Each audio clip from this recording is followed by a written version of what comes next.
Boa tarde. Vamos dar início então. Eu estava alterando aqui a minha rede para evitar que hoje caísse, né? Espero que dê tudo certo. Coloquei aqui para gravar, coloquei. Hoje a gente vai falar em específico sobre o trabalho de conclusão de curso. Não só hoje, como sexta-feira também, nas aulas anteriores a gente falou um pouquinho sobre as referências, citações, o plágio, os tipos de resumo e também os tipos de pesquisa que são assim iniciais para você iniciar a sua pesquisa. Distinguir qual é o tipo de pesquisa que você vai desenvolver.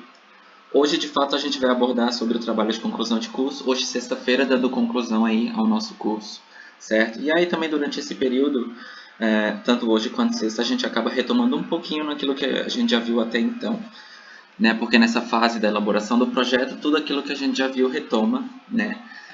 Fazer referência, fazer citação, seguir as normas da ABNT, consequentemente decidir o tipo de pesquisa que você vai desenvolver e, enfim, tudo isso também acaba entrando aqui novamente.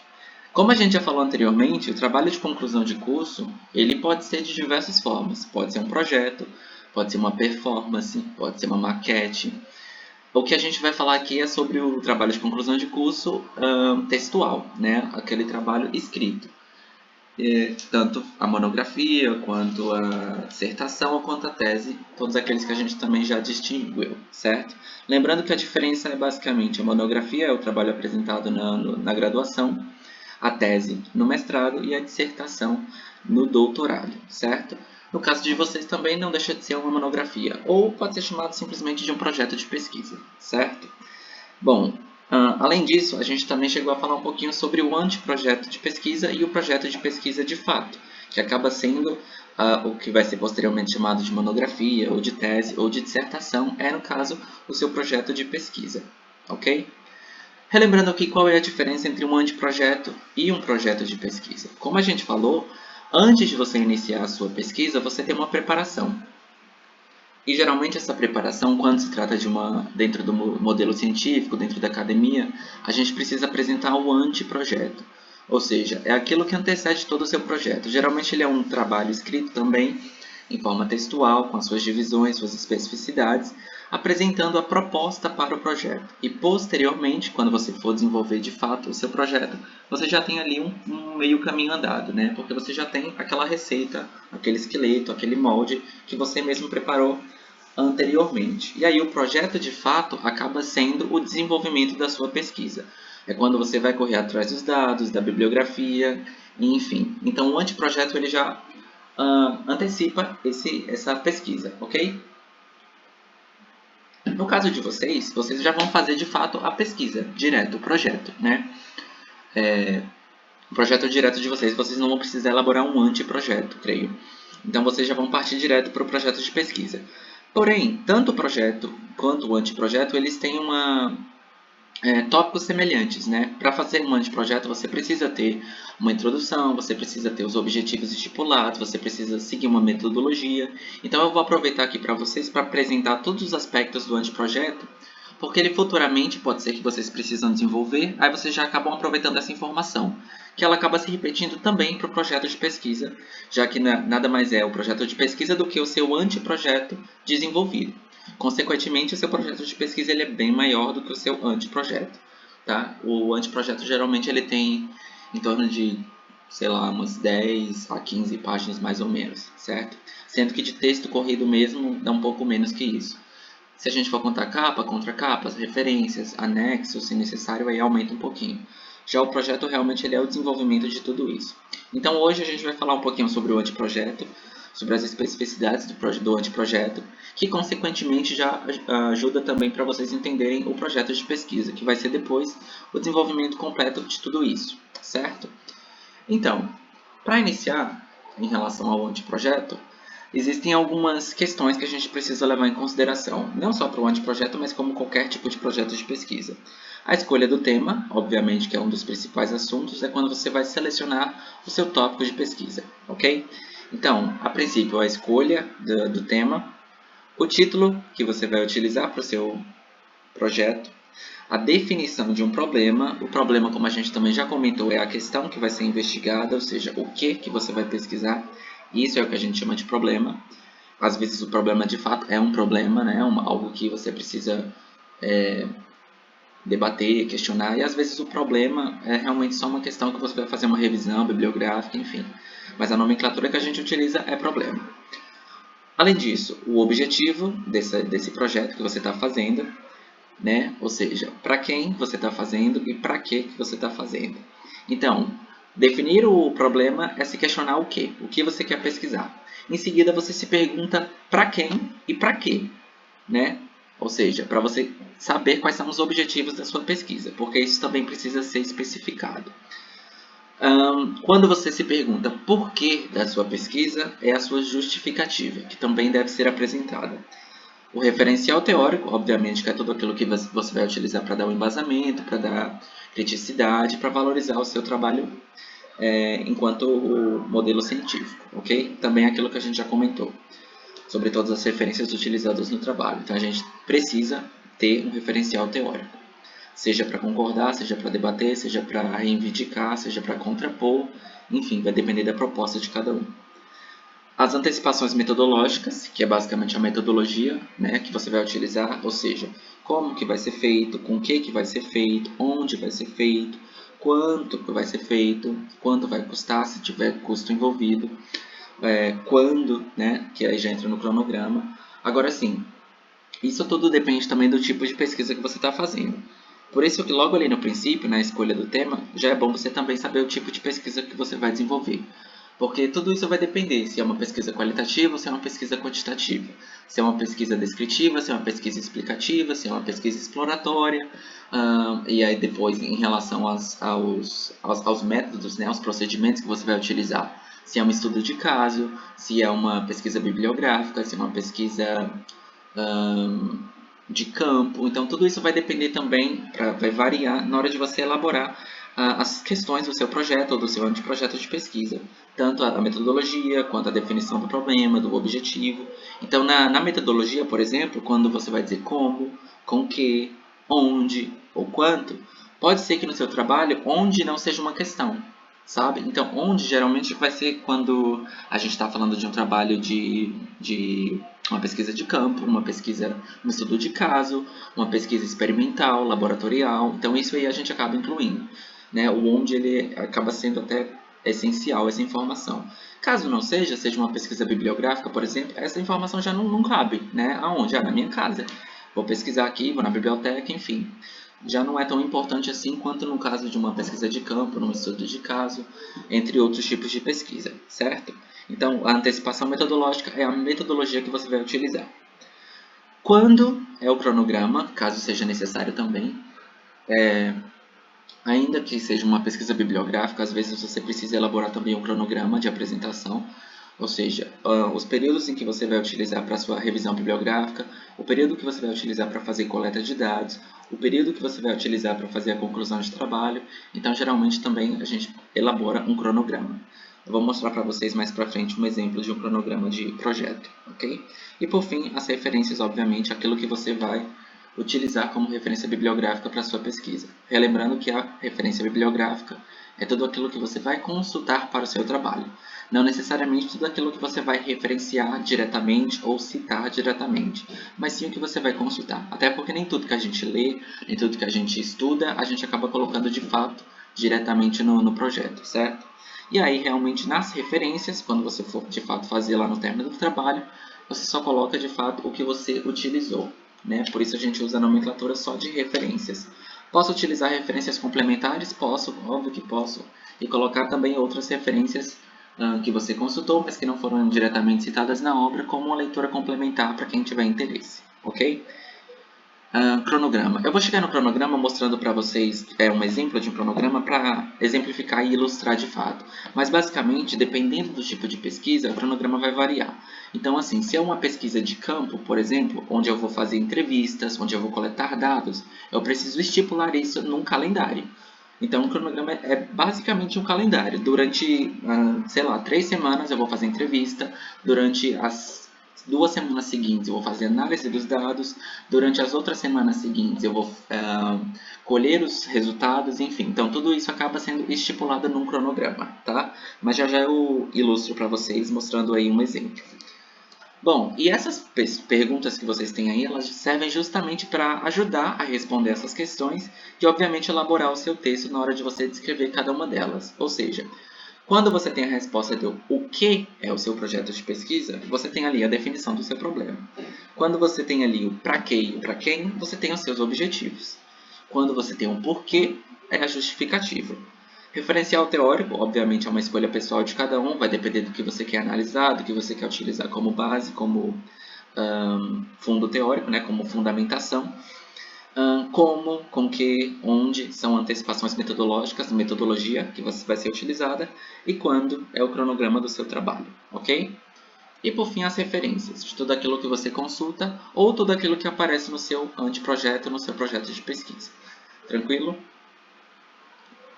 Então, seguindo aqui adiante, a gente tem essa questão do anteprojeto. A revisão bibliográfica inicial sobre o tema eleito. Ou seja, a princípio, um dos passos iniciais, além de você desenvolver o seu tema, de escolher o seu tema e o tipo de pesquisa que você quer fazer, a gente precisa buscar o referencial teórico também, né? Então, assim, a revisão bibliográfica ela acaba sendo muito importante nesse processo, porque quando você vai decidir o seu tema e você vai decidir o tipo de pesquisa, independente do que seja, a gente precisa de uma fundamentação teórica, a gente precisa ter uma base, um referencial.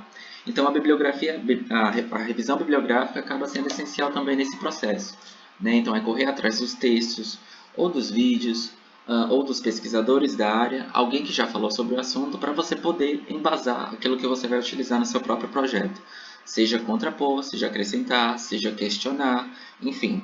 Então, a revisão bibliográfica acaba ajudando muito nesse princípio, né, de projeto ou de anteprojeto, sobre o seu tema, aquilo que você escolheu. Muitas pessoas, às vezes, já têm o seu tema decidido por causa de textos específicos, por causa de trabalhos específicos. Então, às vezes, durante o seu período escolar, durante o seu período de curso, ou você já tem algum contato com uma determinada obra, com uma determinada bibliografia, que acaba sendo do seu interesse e você decide expandir ali a pesquisa para esse assunto. Então, nesses casos também já facilita bastante você já ter essa familiaridade com determinada obra, com determinado autor, com determinado tema, ok? Então, assim, aqui eu tenho as etapas para o seu projeto, certo? Novamente, a escolha do tema, a principal, obviamente, aquilo que você vai pesquisar.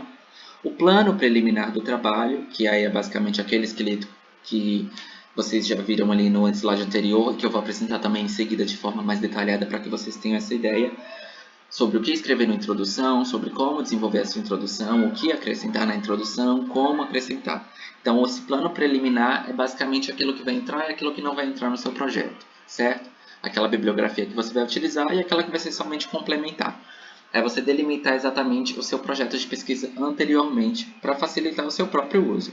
E isso também acaba entrando nas questões de fichamento, que a gente falou anteriormente, todas aquelas marcações que você lê, que você quer utilizar no seu trabalho, ou os resumos que podem ser feitos também a priori, né, anteriormente, da redação do seu trabalho de fato. Então, esse é o plano inicial.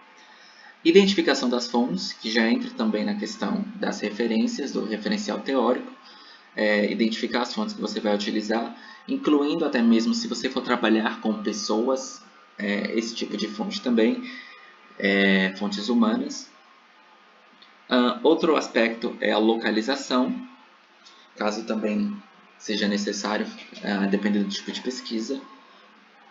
Compilação de dados, compilação de informações, compilação de informações para o seu próprio trabalho, certo? Fundamentação teórica, que é o que aparece em negrito, que é um dos principais aspectos, já que você vai desenvolver seu projeto de pesquisa a partir da fundamentação teórica, em conjunto, né, com as suas coletas, com as suas observações, certo? E aí, sobre a fundamentação teórica, tem aqui alguns adendos. A gente precisa pensar logo na fundamentação teórica como a contextualização teórica do problema. Então, a gente escolhe o nosso problema, o objetivo do nosso trabalho, e a gente precisa ter argumentos para poder desenvolvê-los, né? E para isso a gente necessita da teoria. Então, a gente contextualiza o nosso trabalho junto à teoria para dar credibilidade, para dar embasamento ao nosso trabalho, certo? Então, essa é a importância da fundamentação teórica, contextualizar teoricamente o problema da sua pesquisa. E aí, a teoria, né, que você utiliza como base, pode tanto ilustrar quanto reforçar os argumentos iniciais que você apresenta no seu projeto. Então, você pode utilizar a teoria para ilustrar o que você está propondo, para argumentar inicialmente, para contrapor, para debater, para acrescentar, enfim, existem diversas possibilidades, ok? Além disso, trata-se de um esclarecimento preliminar das questões metodológicas.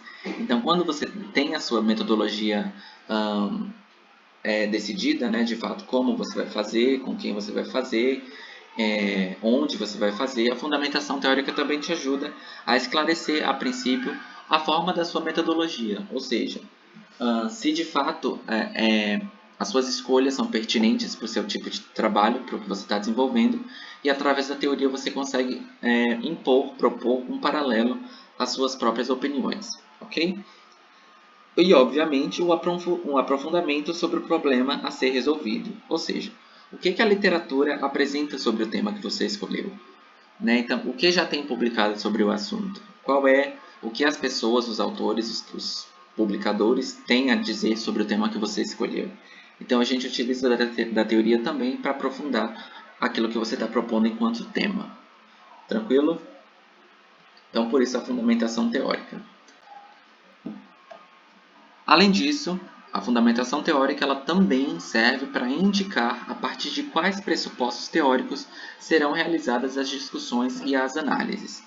Ou seja, existem diversos tipos de teorias, existem diversos tipos de correntes teóricas, diferentes autores que seguem diferentes formas de debater diversos assuntos.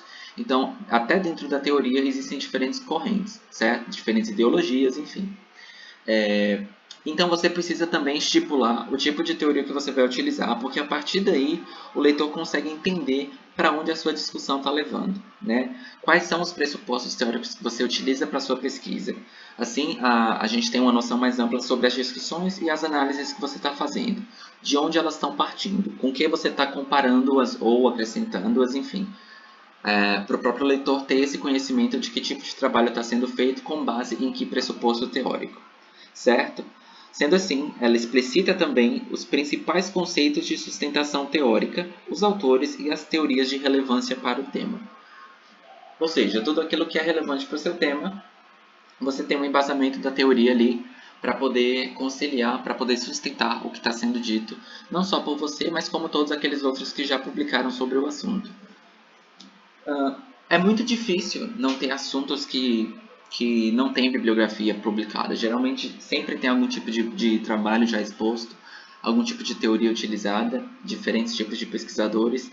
Às vezes tem temas que não são de ampla magnitude ou que não tem muita publicação, mas sempre tem uma coisa ou outra, seja um artigo publicado, seja até mesmo outros trabalhos de conclusão de curso, então sempre tem alguma referência, algo que você pode utilizar para dar embasamento no seu próprio trabalho, ok? Tranquila a referência em relação à teoria? Ainda seguindo aí esse aspecto, a gente vai para as etapas, né? Para você chegar nessa preparação. Como eu citei, o fichamento, que é aquilo que a gente até falou na aula anterior. Fichamento enquanto nomenclatura, enquanto gênero textual acadêmico, ele é sim, ele tem uma norma, ele tem um tipo a ser feito. Né? Trata-se de fato de fichas catalográficas que você elabora, né, para o seu texto, mas de modo grosseiro mesmo falando, o fichamento pode ser basicamente aquela leitura com marcações, com grifos, com post-it que você faz e acrescenta e cola, enfim. É um compilado das informações que você utiliza para o seu projeto, certo? Sim, mas está sendo gravado, tá? Além disso, outra etapa, obviamente, é a organização lógica do assunto, a análise e a interpretação. Tudo isso é o tipo de preparação pré-projeto, né? Pré-anteprojeto de fato, para facilitar o seu trabalho. Porque imagina só, você decide um tema para o seu trabalho, você tem uma ideia do que você vai desenvolver, e aí em seguida você senta para escrever sobre o seu projeto. E aí, enquanto você está escrevendo, você vai atrás da teoria para sustentar os seus argumentos enquanto você escreve. Então aí você já acaba perdendo o fio da meada, né? Nesse vai e vem entre lê e relê, aí escreve, e lê e relê, escreve, acaba atrapalhando o seu procedimento. Então é bom você fazer isso anteriormente, já buscar todas as informações previamente. Então você faz uma organização lógica do próprio assunto, né? Como a gente também já falou, é aquele esqueleto. Como você, cada passo que você vai fazer é organizar a sua própria pesquisa para o seu próprio benefício, né? Para facilitar o seu próprio trabalho posteriormente. E essa questão da organização lógica é essencial porque a gente está falando de interpretação e de análise de texto. Então, algo também que a gente já vem comentando sobre é você entender o texto para depois você poder utilizar ele no seu próprio trabalho. Seja ele no tipo de resumo, seja no tipo de citação. Né? No caso da citação indireta mesmo, da paráfrase, quando você vai parafrasear um autor, você precisa entender o que o autor está falando para que você consiga utilizar as suas próprias palavras, sendo fiel de fato ao texto original. Então, tudo isso é questão de interpretação e também de análise pessoal de quem está escrevendo. Né? E aí a gente entra novamente na questão da responsabilidade, da ética, que quando você está escrevendo o seu projeto, é o seu nome que vai ali, é o nome de uma instituição, é o nome de um orientador. Então, assim, a gente está trabalhando realmente com o nosso nome. Então, qualquer coisa que você fala que fuja um pouco da veracidade, acaba caindo na sua própria conta, né? Nas suas costas. Então, você tem que arcar com tudo aquilo que você fala. Então, para que o que você esteja falando seja de fato verídico, é importante uma boa leitura, um bom fichamento, uma boa organização, uma boa interpretação, para que de fato o seu trabalho seja muito bem feito, ok? E a terceira etapa aqui que eu apresento para vocês é a redação do texto, né? Que é de fato a escrita do seu projeto. É a fase onde você senta realmente para desenvolver a escrita do seu trabalho, o corpo do texto do seu projeto, né? E aí na redação do texto, ela pode se apresentar em forma de paráfrase ou de citações diretas, e é importante que você registre o que for encontrado nas leituras. Obviamente com seus pontos de vista, com as suas conclusões, com seus objetivos, com a sua metodologia, com referencial teórico, entre tantas outras possibilidades, certo? Essa é a redação de fato do seu texto. Algumas dicas na hora de você for fazer o seu projeto. Elabore diagramas com possíveis relações entre fatos diversos, que é basicamente você elencar diferentes fatos para na hora de você desenvolver, você escolher o que você quer utilizar, seja como exemplo, seja como contraponto, seja como ideia, já para te auxiliar a desenvolver as suas próprias ideias, a sua própria redação, certo? Resuma os textos lidos, então também é uma opção, né, quando se tem tempo, de resumir aquilo que você já leu, para facilitar novamente o seu próprio trabalho, porque assim, quando você faz o resumo, você pode desenvolver o seu projeto, a sua redação, com base naquilo que você já resumiu. Imagina só você parar para escrever um trabalho, um projeto final, tendo que abrir o livro novamente, abrir o PDF, o que quer que seja que você esteja consultando, e buscar todas as páginas, e reler, e ler de novo, e ler de novo. Se você já tem um resumo feito, se você já tem um fichamento feito, se você já tem grifos e marcações, tudo isso já facilita muito mais o seu trabalho porque você já sabe para onde se direcionar, você já sabe onde procurar. Então essa organização inicial ela já te ajuda bastante na hora de você continuar com o seu trabalho, ok? Outra possibilidade é registrar contradições encontradas. Isso também é muito bacana porque pode enriquecer seu trabalho. Se dentro de uma bibliografia, dentro de algo que você encontrou eletronicamente pesquisando, alguma informação que possa ter contradições entre autores, contradições de ideias sobre o tema que você escolheu para o seu trabalho, pode até enriquecer na forma de comparação, quando você utiliza, por exemplo, questões que se contrapõem sobre o mesmo tema, você pode dar a sua própria opinião a respeito, apresentando outros fatos, outros argumentos, chegando a uma outra conclusão também sobre um outro viés, uma outra perspectiva. Então, caso você encontre, você pode registrar e você pode citar também como exemplo, às vezes nem debater sobre ou desenvolver sobre, mas como citar que em relação a determinado assunto existem divergências, por exemplo, existem autores que se contrapõem, que se contradizem, existem diferentes formas de pensamento, diferentes linhas de pesquisa. Então, tudo isso também pode aparecer no seu projeto como exemplos, né? De que às vezes um tema ele não tem de fato só um único olhar, pode ter diversos outros olhares e outras pessoas escrevendo sobre esses diversos olhares, ok? Caso você queira desenvolver esse tipo de contradição, você pode relacionar argumentos que podem ser úteis. E aí são argumentos ou seus, ou argumentos de outra referência teórica, de uma fundamentação que você já tenha lido anteriormente, e aí cabe a qualquer um de vocês, né, decidir o que vai fazer com o seu próprio projeto. Mas são algumas dicas, né? Organizar, se preparar, resumir, fichar, grifar, enfim. O mais importante de tudo é você ter realmente, de fato, uma leitura prévia, bem feita, uma interpretação coesa, concisa, e uma análise realmente inteligente daquilo que você está lendo para que você possa, de fato, desenvolver um trabalho bem feito. Seja na sua citação, seja no na própria redação. Tranquilo? Essas são algumas dicas na hora de você iniciar o seu projeto de pesquisa. Decidir tema, decidir pesquisa, preparar a fundamentação teórica, fazer as leituras devidas, ok? E aí já separar o que você quer utilizar, o que vai ser útil para você na hora de desenvolver e descartar aquilo que não vai ser tão útil. Porque assim você concentra o seu foco, a sua atenção naquilo que de fato você vai utilizar como fundamento ou como argumento na hora de desenvolver sua redação. Certo? Agora, vamos falar sobre as questões na hora da redação do próprio texto, né? Esse período aí é o período inicial. Agora a gente entra nas questões da redação, como fazer cada uma delas. Tudo isso serve tanto para o anteprojeto quanto para o projeto de pesquisa em si, independente ele de qual seja. Se é uma monografia, se é uma tese de mestrado, se é uma dissertação de doutorado, ok? A diferença entre todos, obviamente, é o grau de dificuldade, o grau de demanda, o grau de exigências.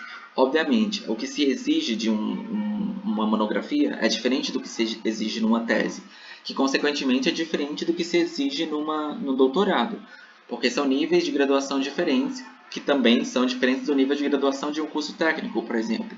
Então, são demandas diferentes, ok? Cada uma tem um agravante, cada um tem um passo a mais, digamos assim, algo a mais que deve ser feito. Mas a base é sempre a mesma para todos eles, tá? Em relação às questões norteadoras, a introdução, a referencial teórico, a referência bibliográfica, então todos seguem esse mesmo padrão.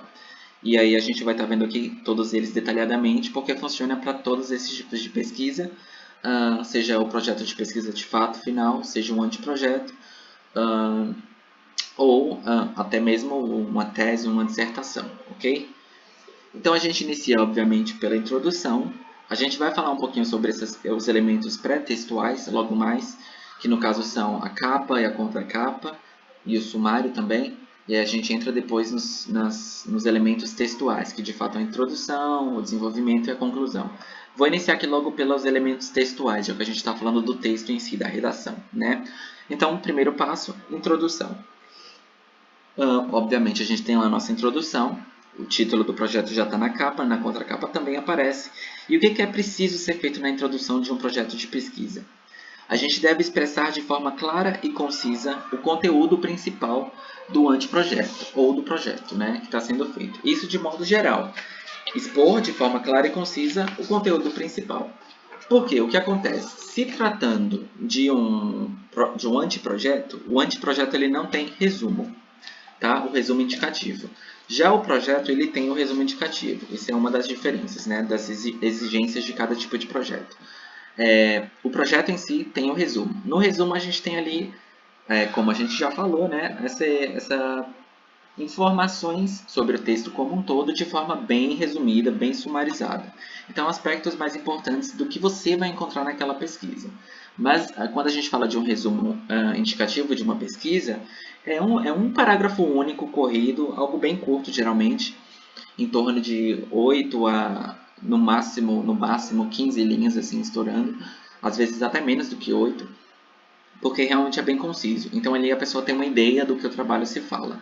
Agora a introdução é como se fosse essas informações mais desenvolvidas, né? É nesse momento da introdução que o leitor vai ter a ideia de fato do que o projeto fala de forma mais abrangente, né? Então é importante que na introdução você tenha tudo isso esclarecido de forma concisa e de forma clara, ok? Aqui, alguns detalhes.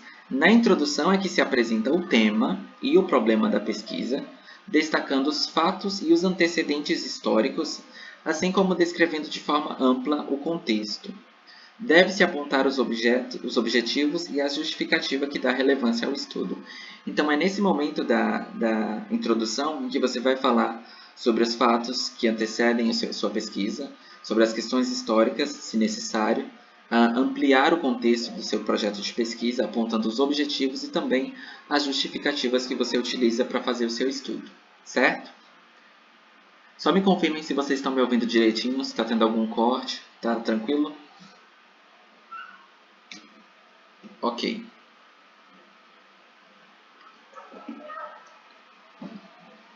Então vamos ver aqui de forma mais detalhada sobre essa questão da introdução. Geralmente a introdução ela é dividida em algumas etapas, tá? Dentro da própria introdução a gente vai falar sobre o problema, sobre as questões que você vai utilizar, sobre os seus objetivos, sobre a justificativa, sobre a fundamentação. Então assim, a princípio, a introdução a gente tem essa informação inicial mais abrangente sobre o nosso projeto de pesquisa, ok? Na introdução, que você vai falar sobre o problema do seu projeto, né? A definição do projeto. Nesse momento que você vai apresentar o que é, de fato, a questão a ser investigada na sua pesquisa. Então, ali, nessa introdução, de fato, é onde vai ter a discussão inicial sobre a temática na qual se insere o projeto, delimitando-se qual o objeto de estudo proposto em relação à mesma, deixando claro ao final qual o problema que será abordado neste projeto. Então é preciso que você diga de forma clara, objetiva, com todas as letras, qual é o problema da sua pesquisa, certo? Às vezes acaba se tornando um problema, e eu digo um problema que seria uma falha na execução do trabalho, é quando você não deixa claro o problema da sua pesquisa. É quando, se a gente comparar, por exemplo, quando se faz uma redação e exige um determinado tema. E aí você faz a sua redação e você foge do tema, né? As questões de fuga ao tema.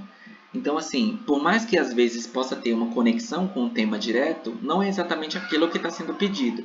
A mesma coisa acontece aqui. Se você apresenta um tema em específico, o problema tem que ter um link com esse tema, obviamente de forma direta, e é preciso que você estipule de forma clara e objetiva, para que aí sim o leitor tenha consciência daquilo que você está desenvolvendo, segue de fato um panorama, segue uma constante, né? Não é uma fuga se você propõe uma coisa e acaba apresentando outra. Então, na introdução, já é preciso que você delimite o seu problema, deixando bem claro qual é esse problema, ok? E o que é de fato o problema? O problema é uma dificuldade que precisa ser resolvida. É aquilo que se destaca como ponto central da pesquisa, obviamente, e para o qual se faz convergir o esforço metodológico. Então, toda a sua metodologia, toda a sua fundamentação teórica vai estar centrada com base no problema da sua pesquisa, né? Na questão que você precisa resolver. Sendo assim, o problema deve ser contextualizado e formulado como indagação de um aspecto relevante da análise a ser desenvolvida. Então, assim, dentro de uma revisão bibliográfica, o seu problema vai ser realmente uma questão que você quer aprofundar, certo? Ou uma questão que você quer comparar em diferentes obras, enfim, não sei. Vai depender realmente do interesse de cada um. Às vezes, a depender do tipo de projeto, se for uma pesquisa de campo, se for uma pesquisa de caso, se for uma pesquisa experimental, pode ser que de fato esse problema tenha a característica aplicada, né? O tipo de pesquisa que não é uma pesquisa básica, mas sim aplicada é quando o resultado final ele acaba sendo aplicado de alguma forma na sociedade, enfim, naquele projeto que você desenvolve, né? Dentro das questões ambientais, de saúde, enfim, são alguns dos casos onde pode ser utilizado. Mas, nesse caso, o problema que precisa ser resolvido é aquilo que de fato você quer se expandir, né? Aquilo que você quer desenvolver. Então, é de fato o centro da sua pesquisa, o fator principal, ok? Ok, Daniela. Sendo assim, esse é o problema da sua pesquisa. Como eu faço para formular o meu problema de fato? E aí você pode seguir algumas questões também. Para elaborar o seu problema, né, formular o problema da sua pesquisa, obviamente você já vai ter o tema em mente, você vai fazer a elaboração de uma questão com vistas a esclarecer as causas e as consequências de um determinado fenômeno, sendo que o fenômeno deve ser claro, deve ser conciso e deve ser objetivo também. certo? E aí você vai questionar o tópico escolhido para encontrar o problema da sua pesquisa. Eu cheguei a falar para vocês anteriormente. Quando a gente trabalha dentro de uma pesquisa, né, num projeto de pesquisa, o tema ele é sempre um recorte. Não dá para a gente ser muito abrangente quando a gente faz a escolha de um tema. É sempre algo muito específico, um recorte de um recorte. Porque fica muito mais fácil na hora de você desenvolver o seu projeto de pesquisa. E não só porque fica mais fácil, mas é porque se você abranger muita coisa, você acaba, no fim das contas, falando muito e falando pouco ao mesmo tempo. Porque você não consegue abraçar tudo de uma forma ampla, coerente, objetiva, se o seu projeto de pesquisa não tem uma delimitação de tema muito específica, certo? Então, quando a gente vai fazer a escolha, é importante que essa escolha seja muito bem demarcada, seja muito bem feita. É só vocês analisarem nas defesas de projetos de conclusão de curso, que o próprio IFBA posta nas redes sociais, quando tem a defesa, os temas dos trabalhos escolhidos. São sempre temas muito específicos, muito pontuais, porque é importante que na pesquisa o seu tema seja assim, seja um recorte de alguma coisa que vai ser feita. Né? Então não dá para eu simplesmente escolher um tema que é muito amplo. Eu preciso delimitar de fato, certo? Então, por exemplo, eu quero fazer uma análise do filme, sei lá, Cidade de Deus. Não, Cidade de Deus é muito antigo. Eu vou pegar um filme mais recente. Me diz aí um filme, alguém, gente. Nessa hora dá um branco. Já sei, Divertidamente. Todo mundo já... Bacurau, tá bom. Bacurau. Quero fazer uma análise sobre Bacurau. Aí o tema é Bacurau. Como assim o tema vai ser só Bacurau? Não dá, é impossível. O que eu quero analisar no filme? Então eu vou escolher alguma coisa em específico do filme para fazer a análise, para fazer o meu projeto de pesquisa. Então eu quero analisar a representação de um determinado grupo de pessoas no filme Bacurau, por exemplo. Então isso já é uma delimitação muito mais específica do meu objeto, né, de pesquisa. E aí eu vou estipular o meu problema de pesquisa com base nesse tema específico, certo? Nesse recorte. Então não dá para ser algo muito amplo. Você vai sempre apertando o seu tema até chegar naquela coisa mais específica possível. Porque a partir daí você consegue desenvolver de forma muito mais concisa, de forma muito mais fiel e leal ao seu próprio tema, né? Porque no fim das contas, se você tem alguma coisa muito ampla, acaba ficando tudo pela metade. Não tem como você desenvolver tudo ao mesmo tempo. Então é bom você formular o seu problema de forma muito específica. E aí, quando você vai de fato, né, ter o seu objeto de pesquisa, o seu objetivo e a sua fundamentação, quando você vai definir o seu problema, é importante que você questione o tópico que você escolheu para encontrar de fato o problema da sua pesquisa. Ou seja, quero estudar um determinado grupo de pessoas no filme Bacurau. Por que eu quero estudar? Quais são as relações desses personagens no filme? Quais são os fatores desses personagens no filme? Como que eu vou fazer esse tipo de análise? Quando eu vou fazer? Quando e onde, nesse caso, não cabe muito bem, né, no tipo. E quem também não. Mas as outras perguntas são pertinentes. E aí entra na questão do tipo de pesquisa, né? O tipo de pesquisa que você vai fazer, mas essas são questões norteadoras para você desenvolver, né, e encontrar de fato o problema da sua pesquisa. Por quê? Quais os fatores? Quais as relações? Como? Quando? Onde? Quem? E aí tudo isso te ajuda a delimitar de fato o problema da pesquisa que você está elaborando, certo? Bom, além disso, outra coisa que aparece no projeto são as questões norteadoras. Além de você definir o seu problema, né, a sua problemática, você precisa apresentar quais são as questões que vão nortear o seu problema. Né? E as questões norteadoras são justamente as questões que você quer discutir no seu trabalho, no seu projeto. O que são essas questões norteadoras? São perguntas, questões secundárias, derivadas do problema para o pesquisador, que o pesquisador se propõe a responder. Né? Então, assim, você vai ter lá o seu problema principal e essas questões que vão nortear o seu projeto de pesquisa. Ou seja, aquilo que vai dar o norte, aquilo que vai dar o caminho para você seguir o seu trabalho.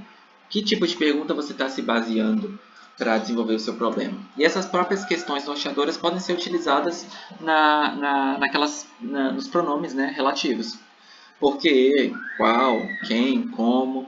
E aí você desenvolve as questões norteadoras da sua própria pesquisa, certo? E assim como as hipóteses que direcionam a pesquisa, elas orientam também quanto à definição dos objetivos. Então, essas questões norteadoras acabam te ajudando também a definir posteriormente o objetivo do seu trabalho, ou seja, aonde você quer chegar com o trabalho que você está desenvolvendo. Então, parte inicial, título, fichamento, leitura, tipo de pesquisa, fundamentação teórica, elencação, né, do que você vai utilizar e não utilizar, e aí desenvolvimento do problema de pesquisa, de forma muito mais específica, certo? Tem o seu problema, desenvolve questões norteadoras, que vão te ajudar a desenvolver o seu projeto de pesquisa, certo? E aí, em seguida, os objetivos, que são basicamente para quem e para quê, né? Para que você está fazendo essa pesquisa? Qual é o seu objetivo com essa pesquisa? Onde você quer chegar com essa pesquisa? E aí é nesse momento que você deve indicar o que se pretende alcançar em termos de discussão sobre o problema, ok? Então, é exatamente aqui que você vai estipular as metas para a sua pesquisa, né? Quais são as metas para a sua pesquisa? Devem ser desdobrados em objetivo geral e em objetivos específicos. Então, o objetivo é desmembrado em duas partes. O objetivo geral, que é o mais amplo, né, o mais amplo da sua pesquisa, e os objetivos mais específicos, ou seja, objetivos mais diretos, certo? Além disso, todo objetivo deve ser preciso, claro e direto, devendo ser escrito a partir de um verbo no infinitivo, ok? É importante observar também o alinhamento destes em relação às hipóteses ou aos pressupostos. Então, você deve manter a coesão do seu próprio trabalho. De certa forma, tudo deve estar interligado. Então, é importante observar de fato esse alinhamento entre todas as questões que você está utilizando no trabalho, seja a justificativa, seja o objetivo, seja as questões, tudo deve se encontrar no fim das contas, ok? E os objetivos, eles são enunciados através dos verbos de ação, né? Os verbos no infinitivo de ação. Ou seja, o meu objetivo é identificar, é verificar, é descrever, analisar, apontar, contrapor, desenvolver. Então, aí vai depender realmente do tipo de pesquisa e do tipo de tema que você está utilizando, certo? Mas a gente sempre vai desenvolver os objetivos respondendo às questões, de certa forma, utilizando verbos no infinitivo, verbos de ação, tá? No infinitivo. Por isso é importante que a gente tenha isso em mente também. Bom, como eu disse, os objetivos eles são desmembrados, né? Entre os objetivos geral e o objetivo específico. O seu objetivo geral é o principal, né? Qual é o seu objetivo com a pesquisa? O que você quer com essa pesquisa? Agora, o que são os objetivos mais específicos? Bom, eles devem estar alinhados ao objetivo geral, óbvio, né? Não tem como você propor um objetivo geral e aí na hora de você especificar os seus objetivos, você vai propor uma coisa completamente diferente. Tem que estar tudo dentro da mesma proposta, né? Só que no específico é bem mais mastigado, digamos assim. Então tem que estar alinhado com o objetivo geral, tem que especificar as metas, relacionando-as aos problemas e às hipóteses que você já tem levantado. Além disso, o objetivo específico, eles são enunciados por tópicos, também através dos verbos de ação, identificar, verificar, descrever, comparar, caracterizar, analisar, apontar, demonstrar. Então, durante essa etapa do projeto, você pode enunciar em tópicos, tá? Os objetivos específicos. Os outros são realmente em textos corridos em parágrafos. Os objetivos específicos podem aparecer em tópicos. Além disso, eles obedecem uma sequência lógica. Então, assim, como assim uma sequência lógica? Nesse caso, dos exemplos, identificar, analisar, explicar e propor. Essa é a ordem que vai ser feita. Primeiro você identifica, para depois analisar, para depois explicar e depois propor alguma coisa. Então, precisa estar numa ordem lógica, certo? Os objetivos específicos da sua pesquisa. Você não começa, por exemplo, propor. Vou iniciar minha pesquisa já propondo. Como assim, né? Está se achando essa pessoa. Então, primeiro, identifica, analisa, estuda, explica, para depois propor ou concluir, por exemplo, alguma coisa. Tá? Então, além de elencar ali, usando os verbos no infinitivo de forma tópica, você vai organizar seguindo uma ordem lógica. E, por fim, você vai relacionar cada um deles com o nível da pesquisa, obviamente. Se é uma pesquisa exploratória, se é uma pesquisa descritiva, se é uma pesquisa explicativa. Então, você utiliza explorar, descrever, explicar, já para fazer esse link com o tipo de pesquisa que você está elaborando. Ok? Esses são os objetivos específicos de uma pesquisa. Tudo tranquilo em relação aos objetivos? Lembrando que os objetivos é respondendo basicamente as perguntas para quem, para quê, onde você quer chegar com isso, ok? Vamos às justificativas. E as justificativas respondem o porquê. Muito cuidado na hora de se questionar, né, sobre a sua própria pesquisa para não confundir as questões. Quando você diz para que você quer fazer isso e quando você diz por que você quer fazer isso, pode haver algumas coincidências. A diferença é que o objetivo, você acaba apresentando ele, o objetivo geral, em um parágrafo geralmente único, e o objetivo específico em forma de tópicos. Já a sua justificativa, quando você vai dizer o porquê da pesquisa, já vem de fato um texto mais corrido, né, em parágrafos, mais desenvolvido. Então, o porquê da sua pesquisa. Você deve justificar o porquê de você estar desenvolvendo tal pesquisa, ou porquê de ter escolhido tal tema.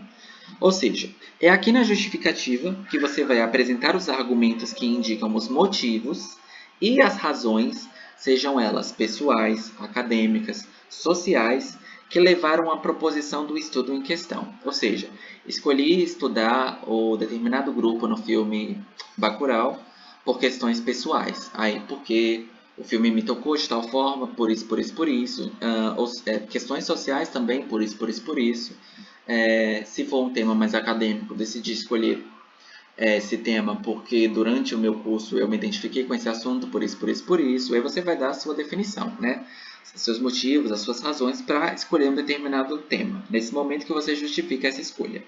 Ou seja, o que te levou a propor esse estudo em questão, né? Basicamente, qual foi a sua motivação para escolher determinado tema. E aí, além disso, obviamente, você não vai simplesmente colocar sua motivação pessoal, social ou acadêmica, mas deixar claro qual é a relevância e qual é a importância da realização dessa pesquisa, tá? Ou seja, você deve indicar as contribuições desse estudo para a área e para o objeto em foco, além, né, do próprio pesquisador, para você. Qual é a contribuição que isso traz para você enquanto pesquisador? Nesse momento, que você tem como objetivo de vender a pesquisa, tá? Então, a justificativa é o momento onde você vai, digamos, vender a sua pesquisa, deixar ali claro para o leitor por que a sua pesquisa é importante, por que ela é relevante, quais são as contribuições e também as motivações que te levaram a pesquisar um determinado tema. Isso também é essencial na hora da justificativa, certo? Muito atentos em relação a essa relevância e importância, tá? Porque quando você escolhe um tema, não tem como você escolher um tema simplesmente por nada. Por trás de tudo isso é importante que tenha uma relevância, que tenha uma importância, para que de fato, né, para ser pesquisado, para ser estudado, tem que ter uma relevância, tem que ter uma importância. Ninguém vai estudar uma coisa que não é relevante, que é irrelevante, né? Então, esse é o momento onde você vai dizer o porquê que a sua pesquisa vai contribuir de uma determinada forma para a área de estudo e até mesmo para a sua própria carreira, para o seu próprio conhecimento enquanto estudante, enquanto pesquisador, ok? Então, o objetivo aqui na área da justificativa é vender a sua pesquisa, certo? Então, seguindo na área, a gente tem a introdução, a gente tem os objetivos, né? A gente tem a introdução, as questões norteadoras, os objetivos gerais e específicos, e a gente tem a justificativa. Em seguida, a gente vem para o nosso referencial teórico, que é a fundamentação teórica, a teoria que vai ser utilizada. Ou seja, o que a literatura já apresenta sobre o tema, né? O que já tem por aí publicado, enfim, aquilo que vai ser o embasamento do seu trabalho. Então, o referencial teórico ele funciona, ele serve para indicar a partir de quais pressupostos teóricos serão realizadas as discussões e as análises da sua pesquisa, assim como explicitar os principais conceitos de sustentação teórica, indicar os autores e as respectivas teorias. Como eu falei para vocês há pouco tempo, ainda hoje, durante essa aula, é aqui nesse momento da teoria que você vai, na hora de fazer o recorte da sua pesquisa e ver o que de fato já tem publicado, você pode encontrar uma bibliografia enorme sobre um determinado assunto. E aí você precisa selecionar aquilo que mais convém para o seu tema, para a sua pesquisa, o que de fato conversa, né, com aquilo que você está propondo. Você pode encontrar autores que falam sobre o mesmo tema, tendo discordâncias, tendo contrapontos. E aí, obviamente, quando você vai escolher, você pode ter preferência por um e por outro. É nesse momento onde também você vai expor a teoria que você está utilizando, de forma que sustente aquilo que você está propondo também. Se não for o caso de você escolher um determinado teórico, e você acaba escolhendo diferentes teorias divergentes, Você pode utilizar isso também como um objetivo, né? Com o objetivo de contrapor, com o objetivo de argumentar, de apresentar que existem convergências em determinado assunto. Bom, nesse momento do referencial teórico, da fundamentação, é onde vai ter essa discussão, né? Se trata de uma sessão discursiva e é nela que deve conter o resultado das leituras de cada componente do grupo acerca das referências teóricas selecionadas. Então, no momento da fundamentação teórica, você já vai expor toda a teoria. É aqui nesse momento onde você despeja tudo que você leu, tudo que você encontrou de teoria sobre esse assunto. Onde você coloca a citação, onde você coloca as referências, onde você apresenta de fato o que já tem publicado sobre o assunto. Obviamente, depois, no decorrer do seu trabalho, você vai querendo ou não acabar citando novamente algum teórico, alguma citação, uma coisa ou outra.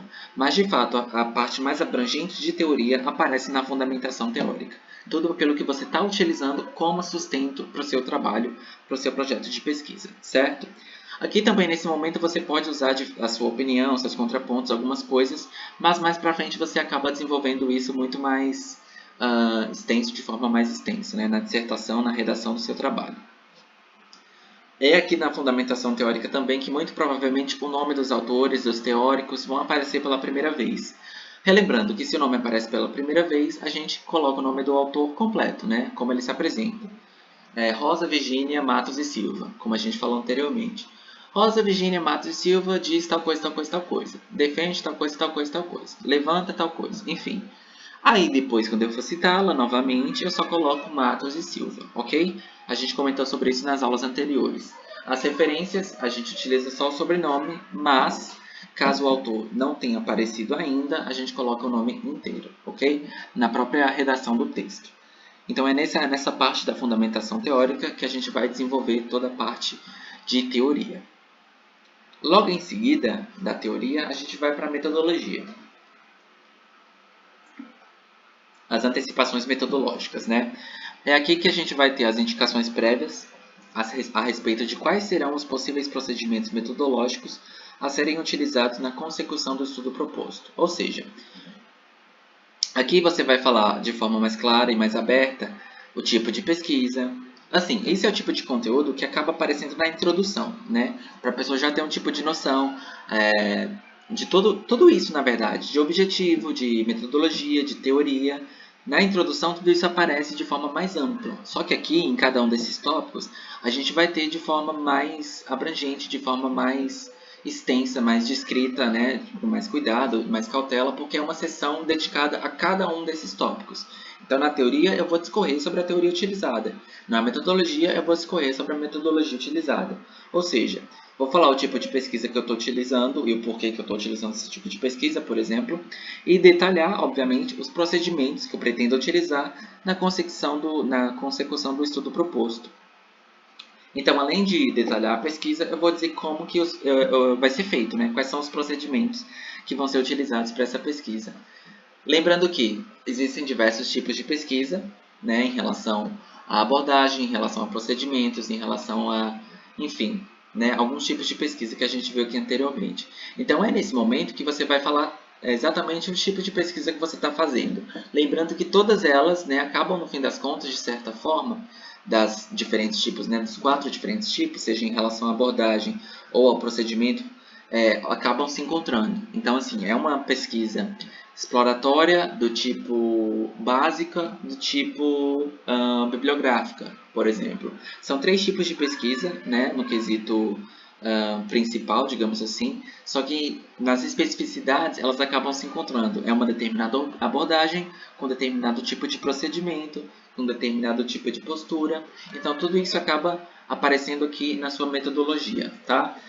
Você detalha o procedimento que você pretende utilizar na consecução do seu projeto de pesquisa, na execução dele.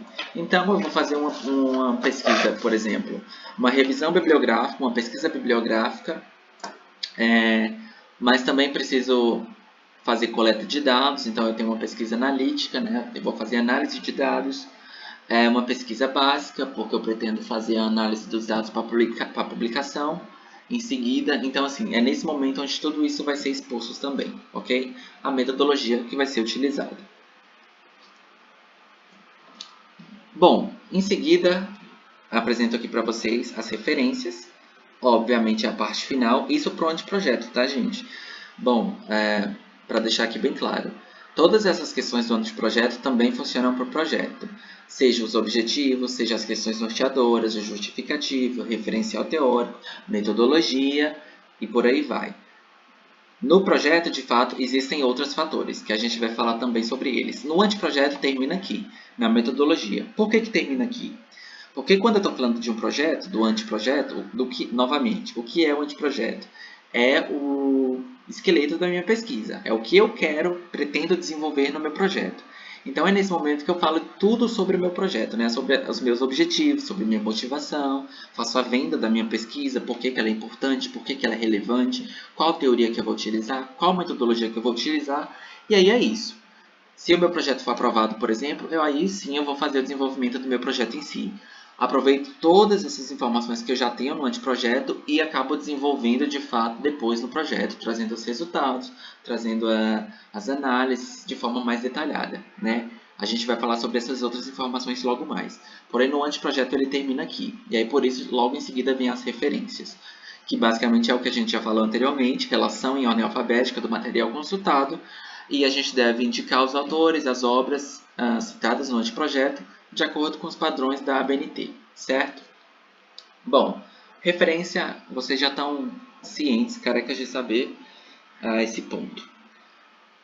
Outro detalhe que tanto aparece no anteprojeto quanto nos seus projetos, né, dependente de qual seja, são apêndices e são os anexos. Eles podem aparecer também. Qual a diferença entre apêndice e anexo? São materiais, digamos assim, extras, né? É extra, algo que você vai acrescentar ao seu projeto.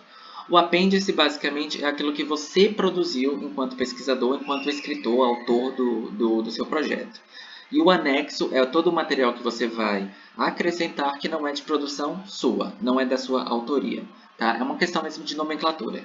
Então, por exemplo, geralmente é uma página dedicada a isso. Anexo, você coloca lá uma página inteira só com o nome anexo. E aí na página seguinte, na folha seguinte, você vem de fato com os anexos. Tem apêndice? Uma página inteira em branco só com o título apêndice. E aí você tem os seus apêndices. Geralmente também vai ter um sumário de apêndices ou um sumário de anexos, né? Com as páginas específicas, as folhas específicas onde você encontra. Já eu mostro para vocês também. Mas o apêndice basicamente é aquilo que você produziu, ou seja, se durante a sua pesquisa você fez uma coleta de dados, aí você tem lá gráficos, por exemplo, tabelas, e aí você não coloca isso no corpo do texto, você pode colocar como um apêndice, caso você tenha feito de fato o gráfico, a tabela. Se você pegou uma foto na internet para exemplificar alguma coisa, ou se você tem alguma informação adicional, não sei, que você quer acrescentar, que você quer anexar ao trabalho, já é um anexo, né? Porque é algo que não é seu. Se é produção sua, é apêndice, se não é, anexo. Além disso, existem alguns modelos, né, a depender do trabalho que você está fazendo, que a gente precisa anexar. Ou seja, os instrumentos de coleta de dados, caso seja feito, a gente tem os modelos, que aí eles aparecem como anexos. Por exemplo, instrumentos de coleta de dados. Uma entrevista é um instrumento de coleta de dados. E aí eu preciso ter meu questionário, por exemplo, de uma entrevista lá nos meus anexos. Ou no meu apêndice, né? Se for você que desenvolveu de fato a entrevista, o questionário, você coloca no apêndice. Então foi essa determinada questionário aqui que eu utilizei para fazer a minha coleta de dados. No caso das pesquisas que têm questionários para ser respondido. Se é uma pesquisa qualitativa ou quantitativa. Então aparecem nos apêndices. Os documentos de apresentação obrigatória, então a depender do tipo de pesquisa você precisa dos documentos de consentimento ou os documentos do conselho de ética, enfim, esses também acabam funcionando como anexos e devem comparecer no final do seu trabalho. Aquilo que a gente falou sobre a ética da pesquisa, se você vai trabalhar com outras pessoas, você precisa ter um termo de consentimento. E é nesse momento que ele aparece, né, na sua pesquisa, lá nos anexos. A carta de anuência também aparece aí no apêndice ou no anexo, geralmente como anexo, já que ela já vem pronta. A carta de anuência é basicamente uma carta que você apresenta para um determinado local quando você quer fazer uma pesquisa lá. Então você precisa ter um determinado tipo de autorização.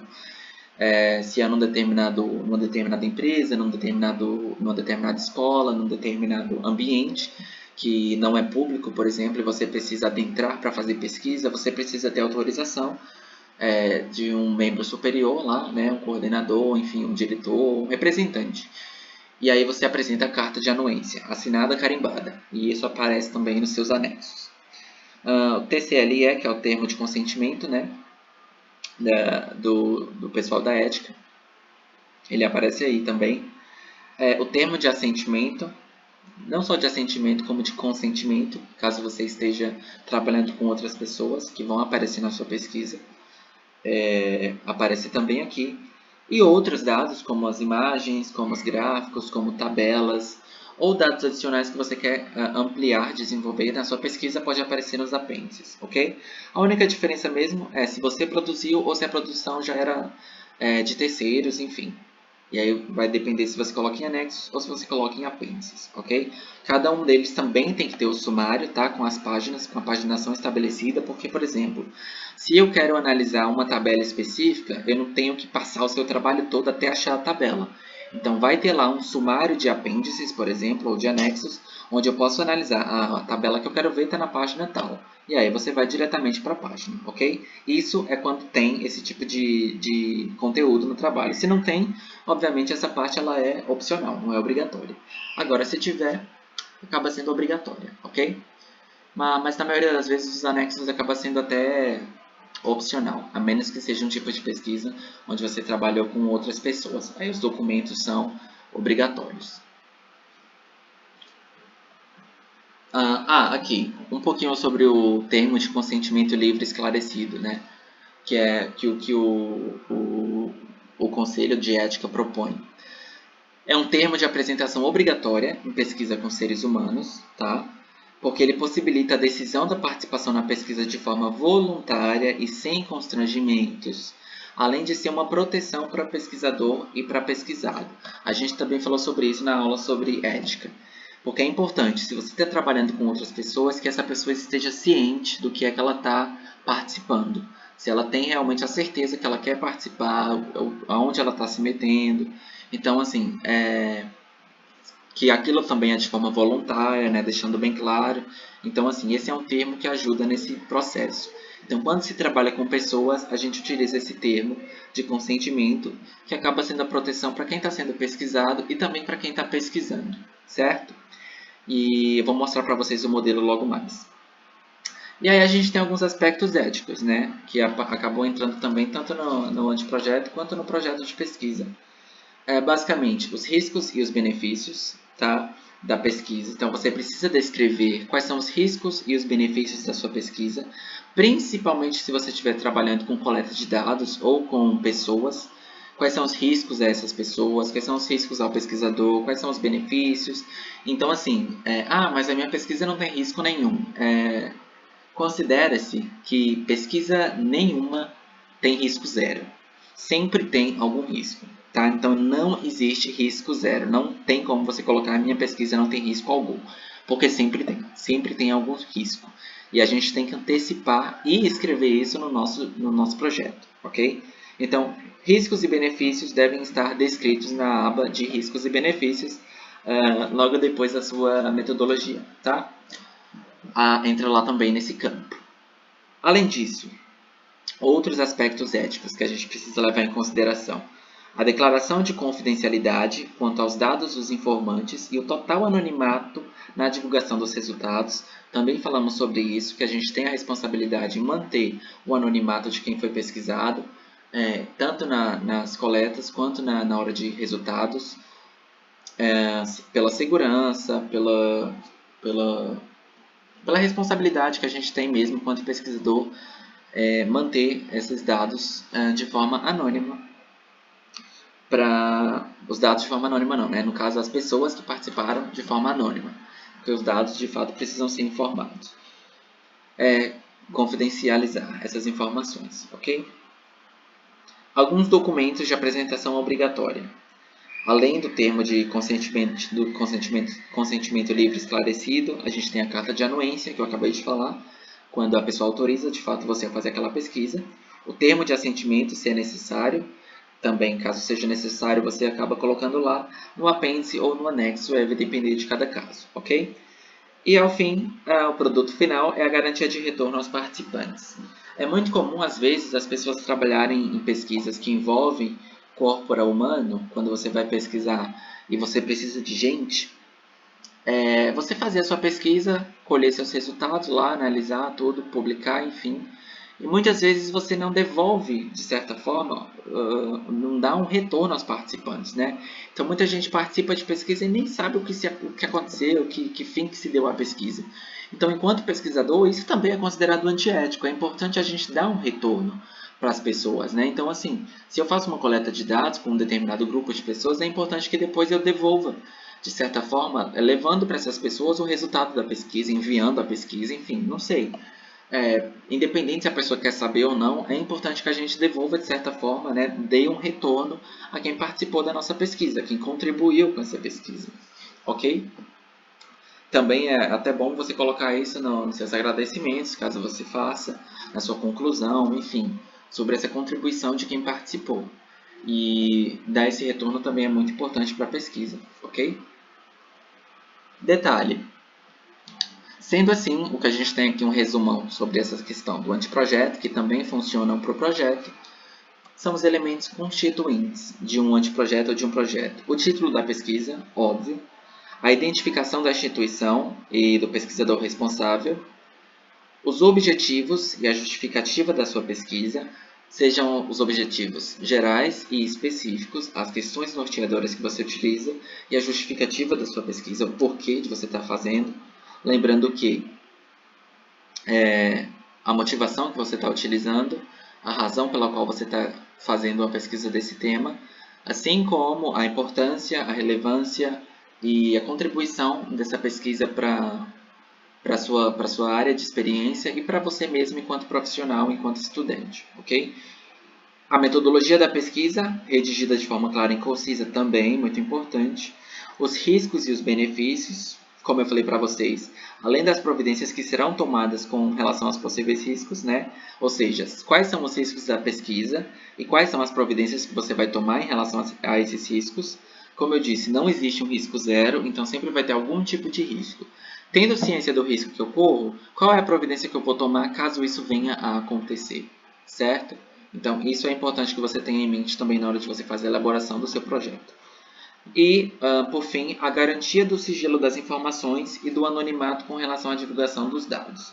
Então, esses são todos os elencados assim, em relação ao anteprojeto de pesquisa, consequentemente também em relação ao projeto de pesquisa, né? Título da pesquisa, identificação da instituição e do pesquisador, os objetivos de justificativa, metodologia, riscos e benefícios, e a garantia acaba sendo algo mesmo ali da ética, em relação à ética, né?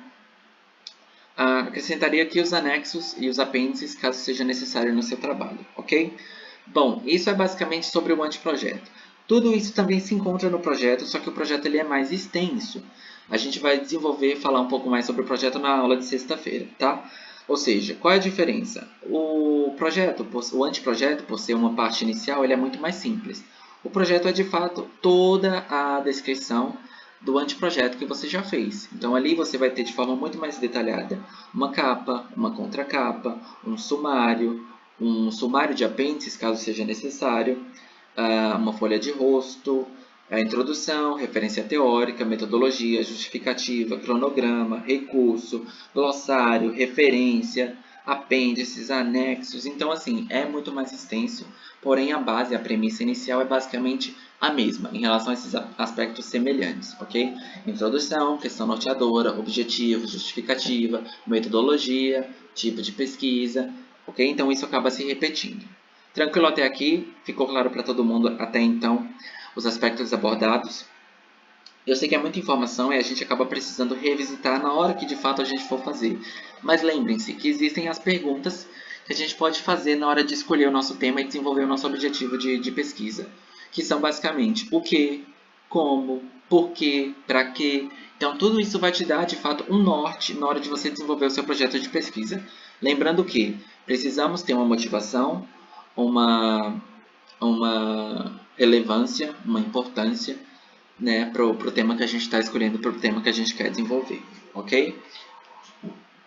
Basicamente é isso sobre o anteprojeto. Sobre o projeto, de fato, a gente vai elencar melhor na próxima aula. Agora eu quero mostrar para vocês os termos e também um exemplo inicial sobre a capa e a contracapa de um projeto de pesquisa. E o cronograma também que eu falei que eu ia mostrar, né? Bom, deixa eu ver aqui.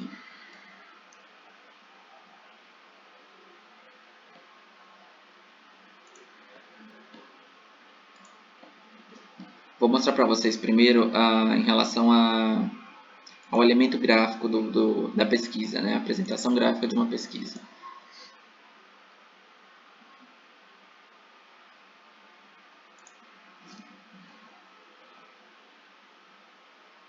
Todo mundo vê?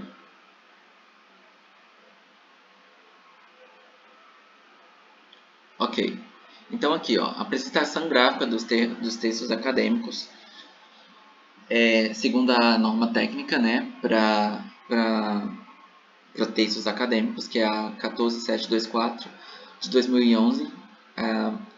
Não tem muita diferença, não tem nenhuma atualização em relação à mais recente, a norma da BNT para esse tipo de design, né, de layout, enfim, para o trabalho. Aqui vocês têm os modelos, ok? Eu vou mostrar para vocês hoje os elementos pré-textuais, tá? Somente, que é a capa, a contracapa e o sumário. Na aula seguinte eu mostro para vocês as partes finais. Referência, acho que a gente já chegou a ver, que eu já comentei para vocês sobre as referências, mas eu acabo mostrando também algum exemplo depois. Então, em relação aos elementos pré-textuais, aqui a gente tem a capa, vou diminuir aqui um pouco para vocês verem ela inteira.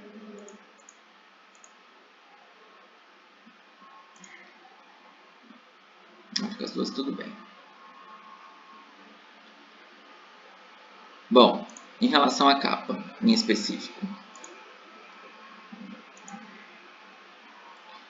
a gente vai ter o emblema da instituição, em preto e branco, o nome da instituição, a fonte tamanho 12, negrito em maiúsculo, né? No caso é a fonte corpo, a fonte que você vai utilizar, geralmente é sempre Times New Roman ou Arial, que a BNT sugere, né? Uma das duas, sempre. Aqui é Times New Roman. Então, em tamanho 12, em negrito e em maiúsculo, o nome da instituição. Em seguida, o curso, também tamanho 12, em negrito e em maiúsculo.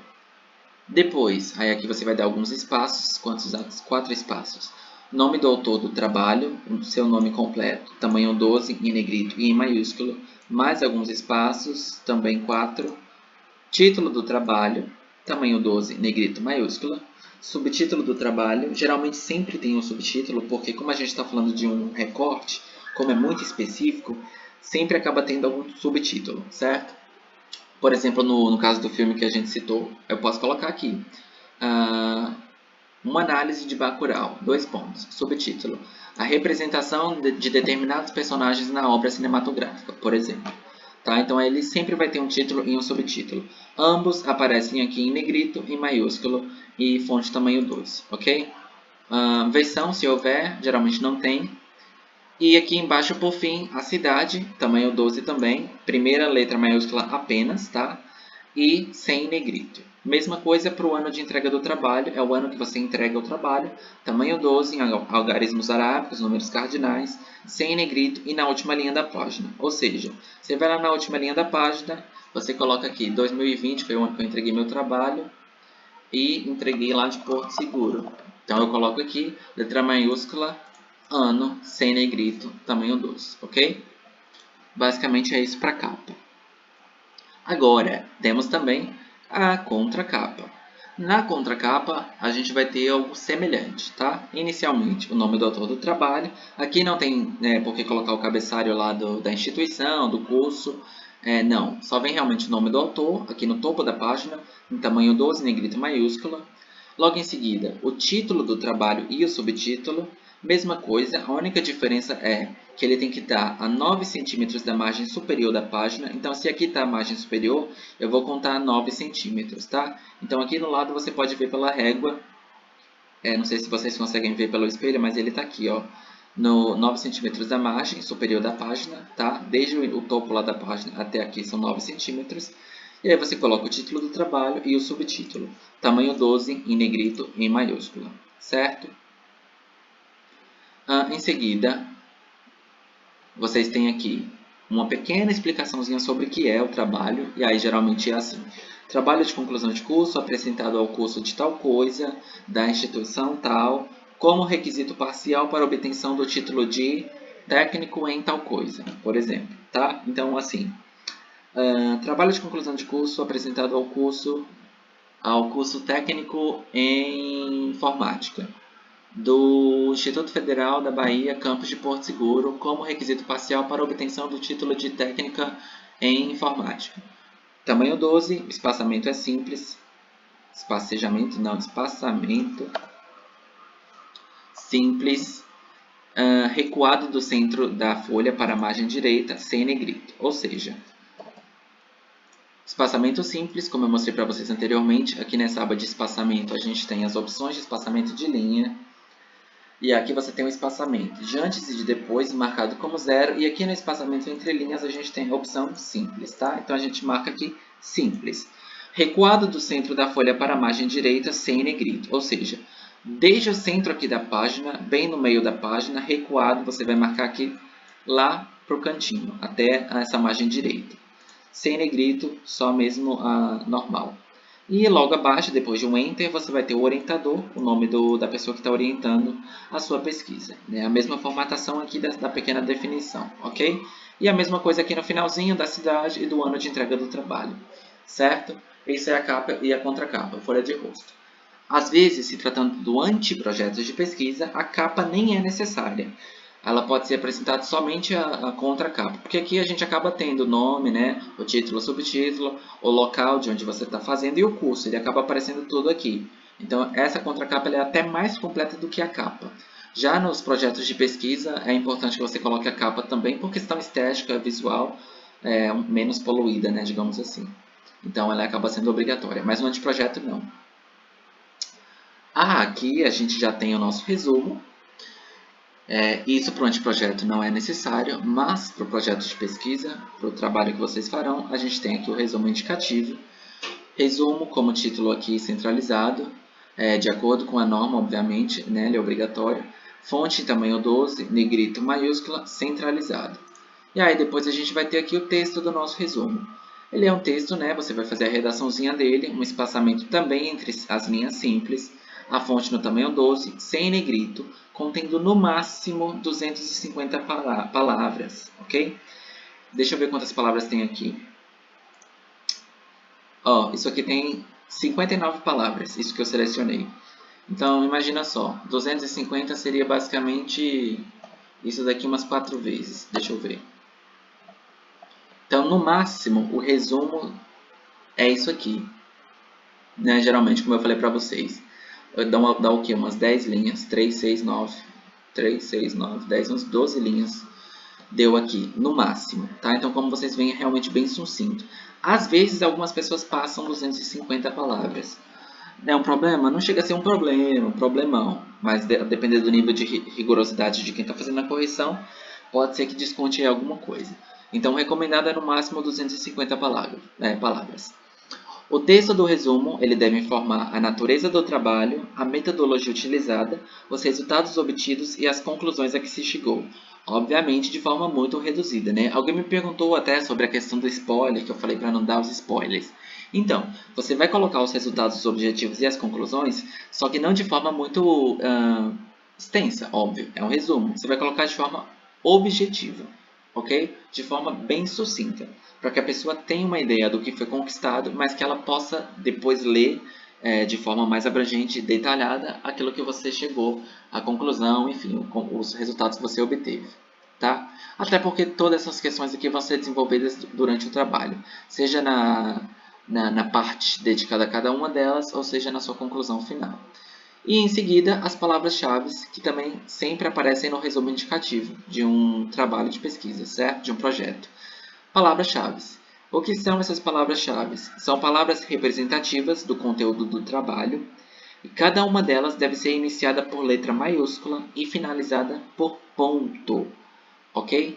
Geralmente, a gente tem no máximo 4 palavras-chave, tá? Geralmente essas são 3 ou 4, às vezes 5, mas são assim, palavras únicas também, tá? Não são frases, não são nada disso. São palavras simples ou palavras compostas, no máximo, sobre o seu trabalho, né? Então, se você faz um determinado, a depender do seu tipo de pesquisa, vou continuar aqui no Bacurau, né? Então, quais são as palavras-chave? Bacurau, óbvio, que é o nome do filme. Para esse caso, eu colocaria Bacurau. Aí eu poderia colocar, sei lá, ia depender realmente da motivação e do tipo de pesquisa. Mas aqui você coloca uma outra palavra-chave e uma outra palavra-chave, por exemplo, cada uma separada por ponto final, ok? Em alguns casos, é aqui ainda nesse momento que aparece o resumo em uma língua estrangeira. Isso vai depender da exigência de quem está propondo o seu projeto de pesquisa. Depender da instituição, enfim, geralmente tudo isso aparece explicado. A ABNT acaba dando as regras para isso também, que é a mesma coisa, só que numa outra língua. Geralmente você vai fazer ou em espanhol ou em inglês, né? E aí vai depender realmente do que você escolher, mas ele aparece logo aqui também abaixo, ok?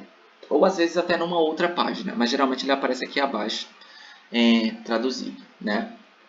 Mas aí vai depender da exigência de cada um. Mas basicamente é isso para o resumo, tá? Página única para o resumo. Próxima página. Deixa eu ajustar isso aqui. O sumário. Como funciona aqui como sumário? Aqui você já tem até uma noção do que acontece com o projeto de pesquisa. É sobre isso que a gente vai falar na aula seguinte, tá? Todos esses tópicos aqui em específico. Basicamente, no sumário, né? Tamanho 12, negrito e maiúsculo, centralizado. E aí a gente tem aqui a especificação de cada coisa. Introdução, definição do problema, objetivos gerais e específicos, justificativa, revisão da literatura, métodos e procedimentos. No caso, a revisão da literatura é a fundamentação teórica, tá? Os métodos e os procedimentos, que é a metodologia, e aí aqui vem o delineamento, o sujeito da pesquisa, as técnicas de coleta de dados, as técnicas de análise de dados, as limitações da pesquisa, os riscos e benefícios, as apresentações dos dados por fim, as análises dos resultados, a conclusão, as referências, os apêndices e os anexos, que são opcionais a depender do tipo de pesquisa. Então, cada um deles também com aqui, né, os pontos e os subpontos, a depender de cada campo. Então, na introdução a gente tem a definição, o objetivo. Dentro do objetivo a gente tem gerais específicos, então cada uma aqui delimitado, justificativa. Em seguida, a fundamentação teórica ela é específica. E aí depois, a metodologia ela é específica. Então, dentro da metodologia, também algumas questões aqui separadas. Detalhe importante, cada um desses, ó, que está como 1, 2, 3, 4, eles vão iniciar numa página única para eles. Então, por exemplo, se o meu texto de justificativa termina no meio da página, eu vou para outra página para começar a fundamentação teórica. Eu não continuo na mesma página. Eu vou para a próxima. Se a minha fundamentação teórica termina no meio da página também, eu não continuo na mesma página para falar da metodologia. Eu vou para uma próxima página. Coloco lá 3, metodologia e procedimentos, por exemplo. E aí desenvolvo. Vou reforçar isso na próxima aula também, tá? Mas basicamente é assim que funciona. Aqui no sumário, isso que acontece. Vou dar algumas dicas para vocês também sobre como fazer o sumário. Isso aqui, por exemplo, ele está dentro de uma tabela, tá? Então, para ficar bem organizadinho, a gente faz uma tabela. E aqui na tabela a gente marca ela como tudo invisível, né? Coloca tudo sem a marcação para ter essa... Ó, porque se eu colocasse com todas as bordas, ficaria assim. Então, a gente tira tudo. E aí o sumário fica certinho, bem organizado. Cada coisa no seu canto. As páginas alinhadas, aqui os subtítulos alinhados, a numeração alinhada. Então, fica tudo certinho aqui na hora de fazer o sumário. Basicamente é isso, tá? Então, esses são os elementos pré-textuais do nosso trabalho acadêmico: capa, contracapa, resumo e sumário. Na próxima aula a gente vai desenvolver sobre todas essas questões aqui em específico. Já falamos sobre essas aqui, né, principais: a introdução, os objetivos, a justificativa, a fundamentação, a metodologia. Na próxima aula a gente vai dar uma revisada assim bem mais sucinta e focar um pouquinho nesses outros aspectos. Trazendo para vocês também um exemplo de um projeto pronto para que vocês vejam isso na prática. Enfim, e falar também para vocês sobre os aspectos, né, textuais e pós-textuais, que aqui são os pré-textuais. E a gente vai ver como eles ficam no documento também em relação à norma da ABNT, ok? Esse aqui é a apresentação gráfica dos elementos pré-textuais. Vou mostrar para vocês agora os anexos, né, os apêndices, no caso dos termos de consentimento. Deixa eu espelhar para vocês esse documento em específico. Vejam só, aqui esse documento, eles aparecem como os anexos, que são os modelos o termo de consentimento, e no caso o termo de anuância, que é para a pessoa assinar, né, o responsável, permitindo que você faça uma determinada pesquisa. Isso aqui você encontra na internet facilmente, então ele entra como anexo, não como apêndice. Esse é um exemplo, né? Ó, cabe ao pesquisador adequar o termo à sua pesquisa, mas esse é o termo de consentimento quando você vai levar para a pesquisa. Então, ó, você está sendo convidado como voluntário a participar da pesquisa tal. Aí o motivo que nos leva a estudar esse problema do tema tal. Aí você vai colocar aqui qual é o motivo, deixando claro para a pessoa que está participando qual é, né, os riscos, os benefícios, as formas de acompanhamento de assistência, ou seja, caso tenha algum problema, né, como esse risco pode ser resolvido. Aqui também tem a questão da ética, né, de sigilo ao participante, os custos de participação, de ressarcimento e indenização por eventuais danos. Geralmente não tem gasto, né? Então fica tudo aqui também esclarecido. Declaração do participante ou do responsável pelo participante, tudo isso aparece assinado. Quem está participando, por que está participando, aí que telefone e tudo aqui certinho. Geralmente esse termo ele é único, né? Não é para cada pessoa que você vai fazer, você vai entregar um, não. Você apresenta o mesmo para todo mundo, caso você tenha mais de uma pessoa. E aí você pode só acrescentar tudo isso aqui, ó. Participante, pesquisador, testemunha. E aí pode colocar outro participante, outro pesquisador, outra testemunha. A depender do número de pessoas a quem você está recorrendo para a sua pesquisa. Ok? Basicamente é esse o termo de consentimento. Para a pessoa, enquanto voluntária, saber o tipo de pesquisa que ela está se metendo. E o segundo anexo que eu apresento para vocês, eles estão juntos aqui, viu, gente? Só para exemplificar. Só que no seu trabalho, caso você faça a utilização dos dois, cada um aparece em uma página específica. Uma página única para cada um deles. Então, aqui seria basicamente o início. O modelo da carta é aqui, para a pessoa. Aí vai ter o título, obviamente, da pesquisa. E aí aqui você vai colocar Ilmo fulano de tal, que é a pessoa a quem você está se referindo. Aí você está solicitando que a participação em um determinado local para fazer a pesquisa tal, no curso tal. E aqui você vai citar os objetivos, dizer quem é que está participando, né, quem são os pesquisadores, quem é o orientador, a data, o ano e tal. E aí a pessoa lá, o senhoríssimo, né, o digníssimo, vai assinar aqui com o nome dele e normalmente carimbar, né? Dizendo que se concorda com a pesquisa. Se não concorda, não tem nem porque você colocar na sua pesquisa, porque você não vai fazer. Aí você tem que procurar outro lugar que concorde. E aí basicamente é esse o termo que você leva para a pesquisa em um determinado local. Ok? São esses os dois termos em relação à carta de anuência e ao termo de consentimento. Alguma dúvida em relação a esses dois documentos?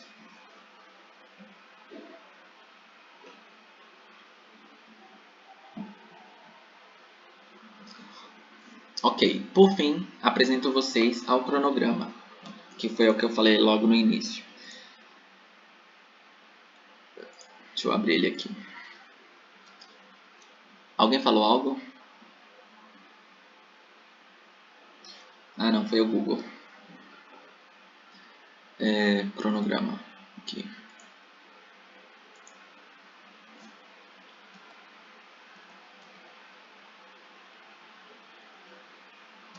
Bom, aqui vocês têm o cronograma de pesquisa, tá? Conforme, obviamente, a ABNT, a norma para o cronograma é essa daqui. Então, como eu disse, o que é o cronograma, né? Quando essa pesquisa vai ser desenvolvida? Então, aqui tem uma definiçãozinha sobre o cronograma. A gente vai falar sobre ele na próxima aula mais detalhado.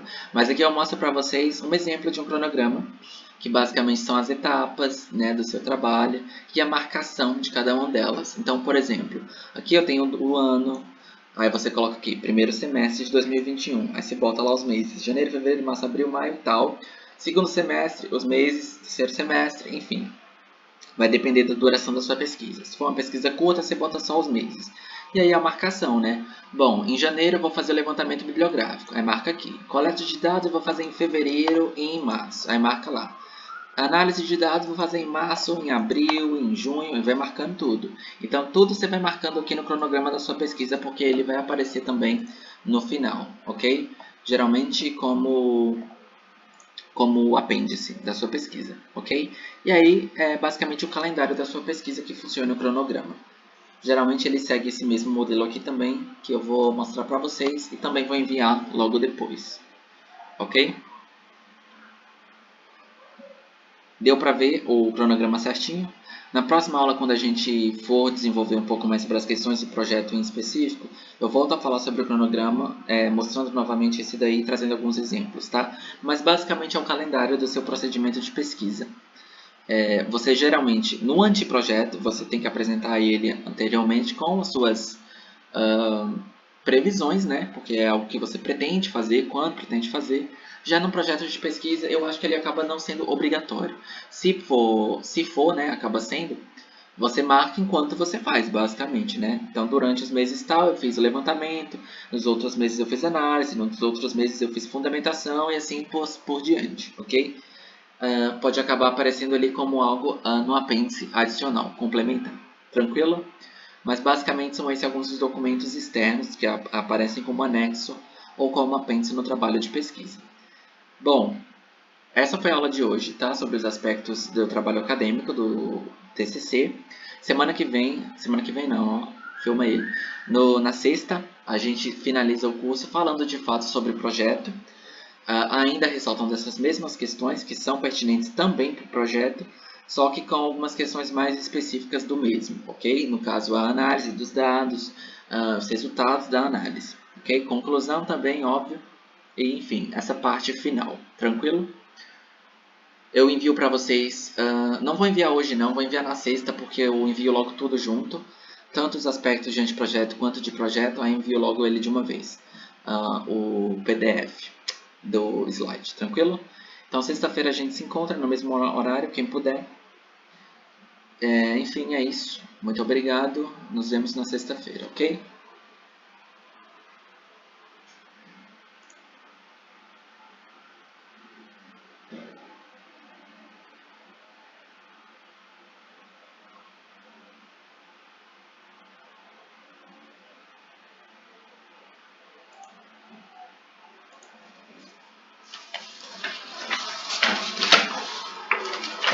Ai, minha garganta.